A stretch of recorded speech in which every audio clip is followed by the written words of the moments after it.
مرحبا. في iOS 18 صار ممكن نتخصص أكثر في تطبيقات. مثلا لو نروح على الشاشة نضغط بشكل مطول، نختار تعديل، نختار تخصيص.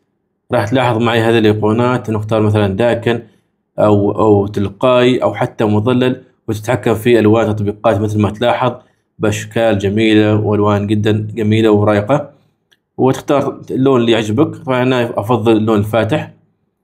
ايضا ممكن تكبر الفولدرات او المجلدات وتصغرها، وما يكون او لما تكبرها ما يكون ظاهر معك اسم المجلد. والحين صار بإمكانك تقفل اي تطبيق تريده بشكل جدا سهل.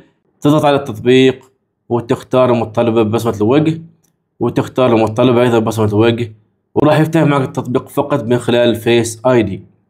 والكثير كان منزعج من زر الكاميرا والفلاش في شاشة القفل، وأبشركم الحين صار بإمكاننا نزيل أو نستبدل هذه التطبيقات من شاشة القفل.